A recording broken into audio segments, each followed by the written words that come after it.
Bate-papo. Estamos recebendo na manhã da terça-feira, aqui na programação da Rádio Independente, a Elizabeth Pence Boyran. Ela é educadora e assessora pedagógica em educação financeira nas escolas e empresas e autora do podcast Aprendendo sobre Dinheiro com a Prof. Betinha.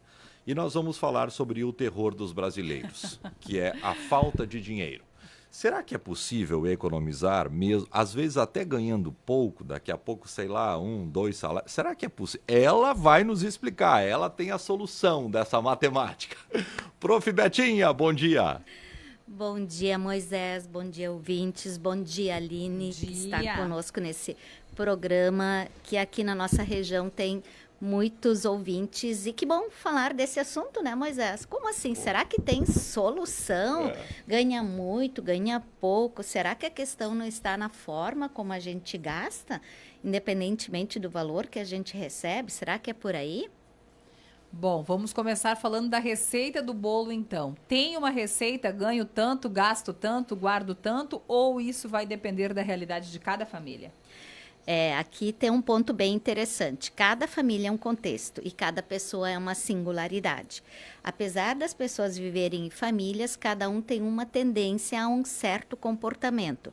Mas a grande lógica, a grande receita seria: nunca gaste mais daquilo que você recebe. Mas para que você possa fazer isso, é necessário que você tenha uma visão de quanto que são os teus valores mensais. Quanto que são as tuas entradas para que posteriormente você possa direcionar esses valores para as tuas necessidades. As necessidades da Aline são umas, as necessidades do Moisés são outras. Então, há pessoas que têm famílias com maior número de filhos, estão em idades diferentes, em ciclos de vidas diferentes.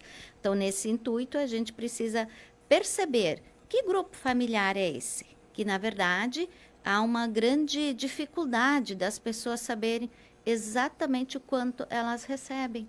Muitas vezes, pegando um exemplo bem simples, uma pessoa que passa a receber um salário mínimo, muitas vezes um jovem, digamos assim, ele se frustra, porque no momento que ele vai receber essa primeira renda, ele não recebe exatamente um salário mínimo, porque há alguns descontos devidos nesse sentido. Então, a falta desse olhar para as finanças do dia a dia gera um certo desconforto e aí, às vezes, a pessoa acaba fazendo o seguinte: vai tendo sua renda e vai gastando no piloto automático, numa necessidade aqui, numa necessidade lá, que talvez não é a mesma necessidade da outra pessoa da família.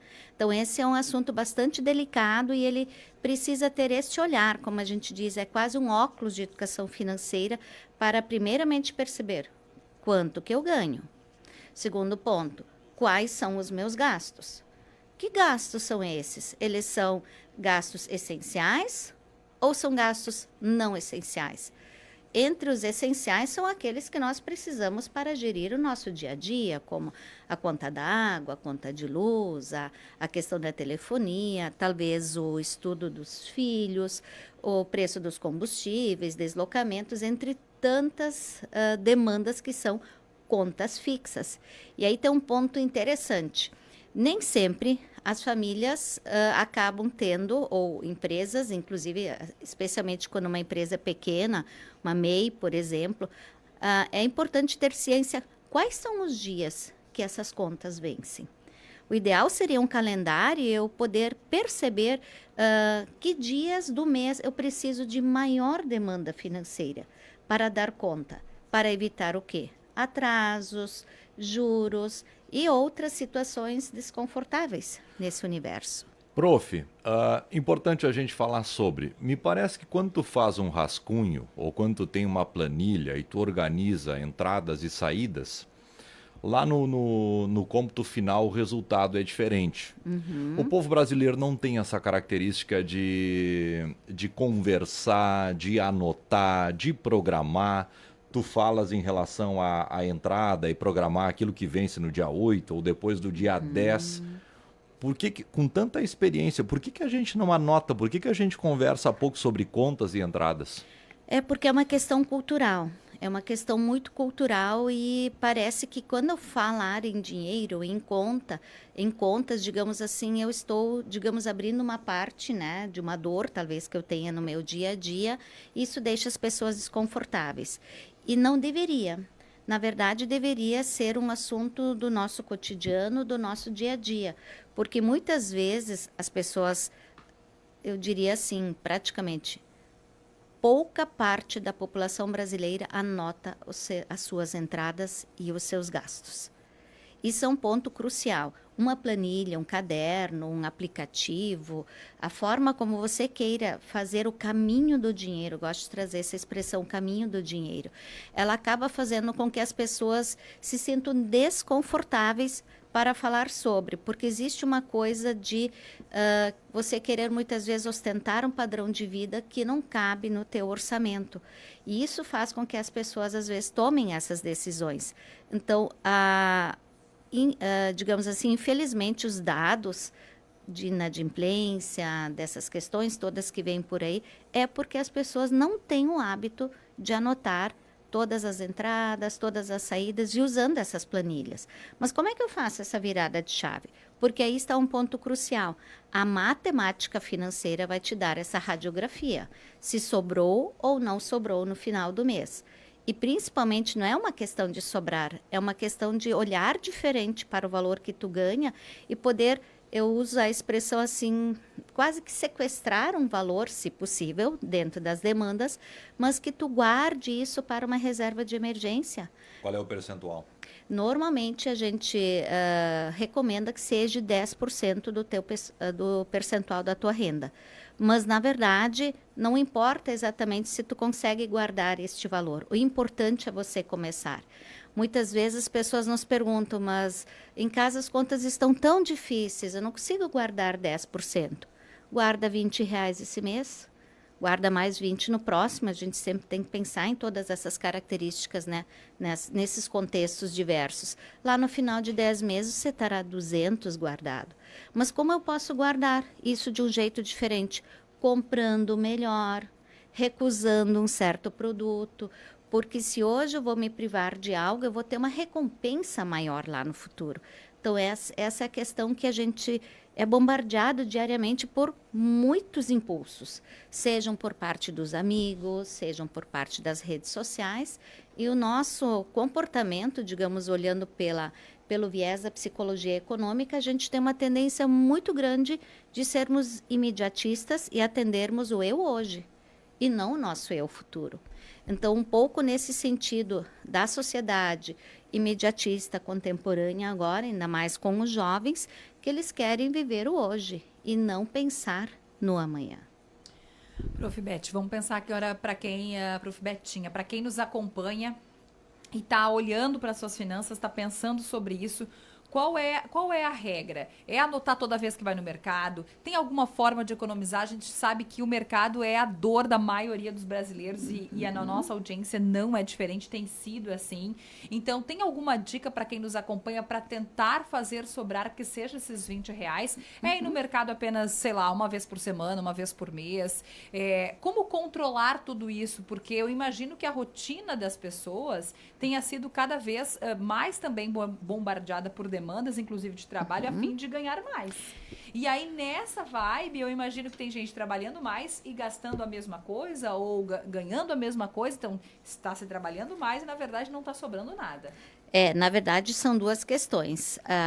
Você trouxe um ponto que eu posso procurar, dependendo do meu orçamento, uma renda a mais, que vai me dar um valor a mais. Isso. Porém, há duas soluções. Você pode baixar o seu custo de vida ou ganhar mais. Mas de nada adianta você ganhar mais se você continua gastando na mesma proporção.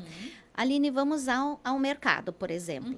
O que é importante para ir ao mercado? Uma dica, assim, que não falha. Primeiramente, fazer a lista de compras. Então, é essencial. Quando a gente tem a lista de compras e você vai ao mercado, digamos assim, uma vez por semana ou 2 vezes por semana, a ideia não é ir todo dia. Porque, normalmente, quando a gente vai todo dia, você sempre acaba pegando alguma coisinha a mais. Mas há pessoas que têm esse hábito para alguns produtos, por exemplo. Mas, resumindo, mercado. lista de compras. Na lista de compras, você pode fazer a comparação entre os preços. Se aquele preço, e você tem uma média de preço de um X produto, por exemplo, o preço do arroz, que subiu de uma maneira muito exagerada em virtude das demandas como um todo. Então, eu posso substituir esse arroz. Ou eu posso pegar um outro produto, um outro carboidrato que substitua. Cuidar quando a gente vai no mercado para que a gente tenha essa relação e, principalmente, aproveitar os dias que temos a promoção da carne, da fruta. Então, aqui também é uma forma de se organizar. Terceiro ponto, trazer a ideia da comparação dos produtos do mercado, da padaria, daquilo que eu posso fazer no mão na massa. Então, às vezes, determinado produto, vamos dizer um bolo, ou enfim, ou uma cuca, ela seria um valor de R$ 25. E aí, você fazendo em casa, você tem uma economia maior. Então, cuidar para não ir com tanta frequência, ter um valor médio que você gostaria de mensalmente destinar às compras do mercado, porque a alimentação ela é muito cara. E também ver qual é o teu meio de pagamento. Qual é o teu meio de pagamento? Você paga em dinheiro vivo, no cartão de débito, no cartão de crédito. E isso também faz com que você perceba, porque você muitas vezes fazendo compras a cada 30 dias, digamos assim, aquela conta vai vir, porque é um dinheiro que já foi destinado. Então, reduzir as idas ao mercado, ter a consciência daquilo que realmente está faltando, substituir quando o produto está muito caro, aproveitar, caso você tenha condições, uma oferta de um determinado produto. Então, são dicas bem importantes na hora de ir ao mercado. Prof, vamos tentar entrar na cabeça aqui de quem está em casa e está endividado. Perfeito. E isso é um padrão, né? O brasileiro hoje, bem mais da metade da população está endividada. Ela tem uma conta ali que ela não consegue pagar. E daí tu cai na enrascada de pagar o valor mínimo do cartão. Uhum. Tu já está há 18, 20 meses no cheque especial, que não se usa mais cheque, mas é o limite especial, aquele limite que tu tem no banco. Tu já tem 1 ou 2 consignados. Tu já fez um consignado em nome do pai, que é aposentado, e tu tá tentando devolver para ele, mas não consegue. Quando tu vê o pai tá endividado também, como é que faz para resolver essa equação, hein? Faz um financiamento só, tenta pagar tudo, diminui o risco. Como é que vende alguma coisa, vende o carro, pega um carro mais barato, o que faz? Aqui há várias possibilidades. Primeiramente, é ter consciência de quanto que é esse teu grau de endividamento. Na verdade, seria importante que a pessoa fizesse toda uma lista de dívidas que ela tem. E nessas dívidas, ver aquelas de maior valor também, inclusive, mas ver aonde o juro é mais alto. E, principalmente, parar de gastar. Nesse caso, como é que a gente faz? Então, você vai segmentando todos esses processos. Caso você tenha esses financiamentos, então, o importante e recomendável é conversar com o teu gestor de contas, por exemplo, qual é a melhor solução, qual é o melhor prazo, o melhor juro, porque refinanciar muitas vezes traz bastante vantagens. Inclusive, a gente tem esses movimentos de renegociação de dívidas do Procon também, que são oportunidades. Sim, concordo, se desfazer de um bem, de um veículo que está dando um custo mais elevado, ou até, em muitos casos, a gente percebe que pessoas podem estar usando outros meios de transporte se você talvez não use esse veículo para o seu trabalho. Então, às vezes, há pessoas que se desfazem de um bem para ter um valor, sim, para poder solucionar ou reduzir essas questões.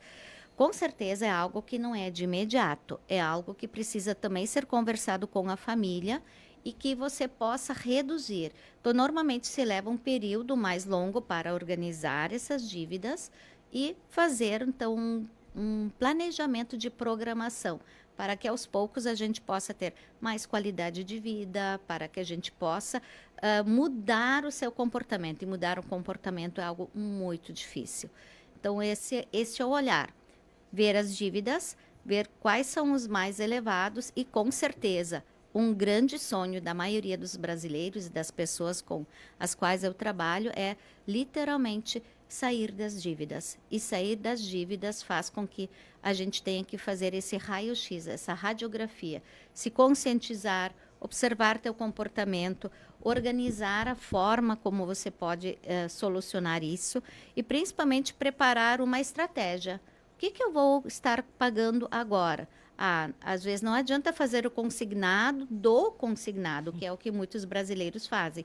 E aí vira aquela bola de neve. Mas principalmente na hora da mudança, ser fiel àquilo que você vai se programar para em torno de 2 anos ou 3 anos, voltar a ter mais tranquilidade financeira. Prof. Betinha, quem nos acompanha agora e vai precisar fazer este planejamento para colocar a casa em ordem, que não vai ser de um dia para o outro, nem de um mês para o outro, às vezes vai demorar aí 1, 2 anos, pensando nesse encontro de família para falar sobre isso, né? Começa por onde? Colocando então no papel. Colocando no papel, com certeza. Primeiramente, trazer a realidade que a família está vivendo.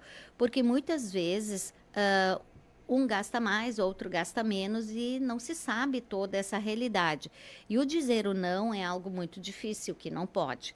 E no momento que a gente traz para a mesa, digamos assim, todas as possibilidades, né, os nossos ganhos, os nossos gastos, as nossas dívidas. Então, sim, é importante a gente ver isso. E às vezes vale a pena você, por exemplo, também ter uma reserva lá guardada numa aplicação, buscar essa reserva, porque possivelmente o juro que tu estás pagando nessas dívidas que o Moisés há pouco trouxe, são muito mais elevadas. Então, é transparência. É um bate-papo na família para que a gente possa ver quais são as nossas dívidas. 2, o que podemos fazer de diferente? Então, há várias coisas. Talvez a família tinha o hábito de ir passear vários finais de semana ou fazer uma coisa diferente, ou até a pizza que a gente sempre fala, né? Então, na verdade, a família vai tomar uma decisão e aí, quando essa decisão é construída com a família, a possibilidade de resultados é muito mais efetiva. Essa questão da decisão, né, Aline e Betinha, ela é muito importante. Por exemplo, tu sai 3 vezes por mês para uma janta. Uhum. Se tu tirar uma, já vai ajudar muito. Com certeza. E aí vai fazendo aquela sobra que a gente trouxe, né? É 50, 200 lá, depende como. Ou você faz um trajeto, a gente talvez levava as crianças para a escola de carro, mas são poucas quadras. Talvez um dos caminhos possa ser feito a pé, então há uma economia de energia. E aí que está uma grande questão. Muitas vezes as pessoas acham que precisam aumentar o volume das suas entradas, né, daquilo que recebe, mas continua gastando na proporção. A ideia é fazer diferente, fazer o mão na massa, fazer programas onde não haja tanto gasto, e essa pequena sobra vai se somando. A gente vai pagando, ou seja, estendendo o tempo da intenção para a ação. E essa dica de diminuir as idas, né, ao final de semana, ela é muito potente. E as crianças e os jovens hoje, eles sabem também que quando eles querem ir para um show, eles querem ir para um espaço, vão ter que pedir dinheiro para quem? Provavelmente para os pais, porque eles não trabalham, né? Não tem muitas vezes renda, ou às vezes até tem uma mesada. E essa lógica da mesada é para eles gerirem, não pedirem algo a mais. Então, são uma série de combinados que é possível fazer, mas vai doer um pouco, com certeza, né? Mas o resultado vem mais adiante. Porque o nosso cérebro, como a gente falava, ele quer o quê? Satisfação imediata. Mas a gente pode trazer mais razão para essas tomadas de decisão. Que legal. Tá aí. Estourou o nosso tempo, né? Mas que a pena. gente... É uma pena. A gente vai ter que chamar a Betinha mais vezes aqui na programação. A Aline é rica, tá? Então, tu pode até voltar aqui para ela ficar mais rica ainda. Tu vai disciplinando ela a ficar cada vez mais rica. Eu sou uma pessoa controlada. As minhas despesas estão no papel. Apenas algumas obscuras não entram naquela planilha, assim, né? Mas é isso. Acho que a Prof. Betinha toca em vários pontos que são bem importantes, né? No olhar naquilo que a gente pode fazer diferente. E nós somos bombardeados de desejo de compra, de consumo o tempo todo. E em tempos em que a gente aprende a dizer sim, sim para as oportunidades, sim para tudo, para algumas coisas a gente tem que continuar dizendo não, né? E a Betinha toca em pontos importantes. Nós precisamos olhar para as contas, nós precisamos documentar, fazer uma espécie de balanço mensal daquilo que a gente percebe, daquilo que a gente gasta. Nós precisamos olhar de lupa para as dívidas para Exato. saber se tem alguma medida, se tu não conseguir alcançar, chama alguém. Alguém da família vai conseguir te ajudar, então é importante. E idas ao mercado, né? Saídas. Se tu tiver com dificuldade, quem não está com dificuldade não está nem aí pro nosso papo, E mas tá tudo bem. tá tudo certo. Que bom. Segue indo. Eu gostaria que todo mundo estivesse bem rico, mas não é o caso. Então, diminui a saída, eu acho que tudo isso vai realmente incrementar, vai fazer a diferença lá no cômputo final do balanço mensal e no balanço anual. Outra coisa que a gente não falou aqui, que a gente pouco faz, é o planejamento das férias, né? A longo Chega nas prazo. férias, tu gasta um monte, volta.